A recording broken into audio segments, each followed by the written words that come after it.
જવાબ દો બેન, તમે અત્યારે શેરીના એક છોકરા રોવે છે.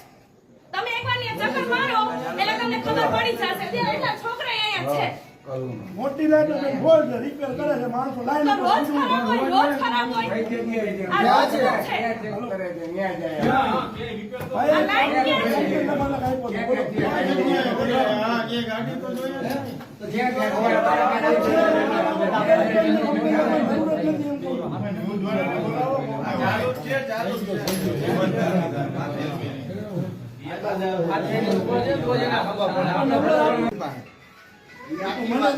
ના ના તો તમે આપો એના નંબર ક્યાં રિપેરિંગ કરે મારે રૂબરૂ જાવ લાવો ને લાવો ટાઈમ બોલતો આમાં એક બેટા બેટા વાત કરજો બહાર ન જાઓ. આપણે ફોન કરી બોલાવો આપણે એને ફોન કરી બોલાવો. ના ના બહાર ન જાઓ. તમને ગરમી લાગે તમારા ગીરી બાપુ હોય ને એ બોલાવો.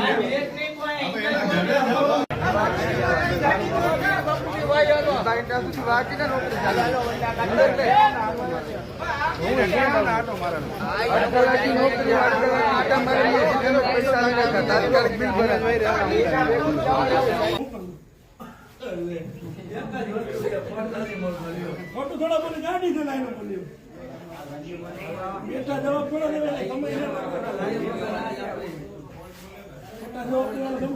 પટેલ સાહેબ ને મેન સમજી જાય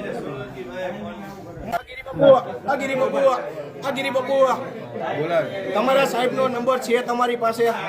પટેલ સાહેબ નો ફોન ઉપાડે છે? શું કામ નથી ઉપાડતા? સરકારી નંબર છે, શું કામ નથી ઉપાડતા? ફોન એનો બંધ આવે. શું કામ બંધ આવે? સરકારી ફોન ઉપાડવાની કરવાનું શું? આની લાઈન વસ્તુ શું લેવાની? આના માટે આના માટે જવાબદાર કોણ આ વસ્તુ? તમને આ વસ્તુ માટે રાખ્યા તો શેના માટે રાખ્યા? તમને જવાબ દેવાનો રાખ્યા. તમે બધાને ફોન કરીને એક જ વસ્તુ ખાલી કયો કે ઓલામાં ફીડરમાં વાંધો તો આટલી વાર લાગે કે એનો કઈ રસ્તો નહીં? ફીડરમાં વાંધો હતો કાકા, ફીડરમાં વાંધો. ઓ પલટી ભેગો આવીને તમે અરે પલટી મારી વાત સાંભળો કે આલો કયો ક્યાં છે ક્યાં કામ ચાલુ?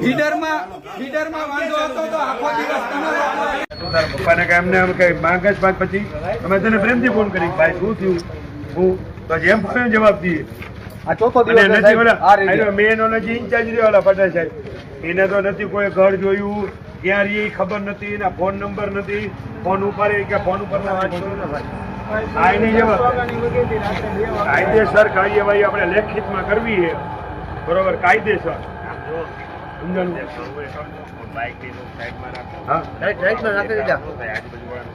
અમે સાહેબ આખી રાત જાગી કરો છે સાહેબ, તો એ લોકોને થોડી ખબર પડે અમારો સાથ દે. સમજાણું અમારો શું વાગે સાહેબ? એ તમારા જેવા એક એરિયો થોડો પૂછો તો પેલા પબ્લિક જ છે ને, હકીકત છે. અમે એનાની થોડો કઈ સાથ દે ને કે સાચી વાત છે ભાઈ. એને ભાઈ એને રોડ નું થયું હોય, તમે આ એક સોસાયટી વાળા હોય, કેટલાય સોસાયટી વાળા હોય, 2.5 વર્ષથી 17% હોય. વાત સાંભળો, દિવસના તમે આવો જે મેઇન સાહેબ એને મળી લ્યો તમે. દિવસના આવીને કામ શું આપણે લાઈટ અને દરરોજ રાતના જ લઈ લઈએ. પણ તમે એને કયો કે આ રાતે કેટલીક વાર 18 વર્ષથી ફરિયાદ કરી. એક તો આ ઓફિસ બધા અધિકારીના મોબાઈલ બંધ છે, બધા મોબાઈલ બંધ છે. શું કરવાનું?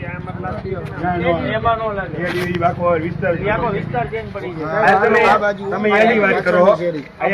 તમે સાહેબ ને મળી જાય નોકરી ઇન્ચાર્જ તો હોવો જ જોઈએ ને નાઇટમાં. ક્યાં નાઇટ નો ઇન્ચાર્જ તો હોવો જ જોઈએ.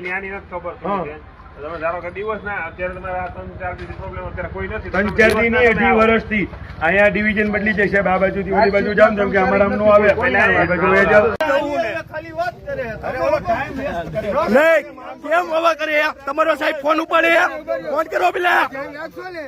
કેટલી વારમાં લાઈટ આવી જશે? ફોન કરો તમારા સાહેબ ને પેલા. 10 કલાકમાં ઓલી બાજુ બીજો અડધી કલાક. અરે એ ભાઈ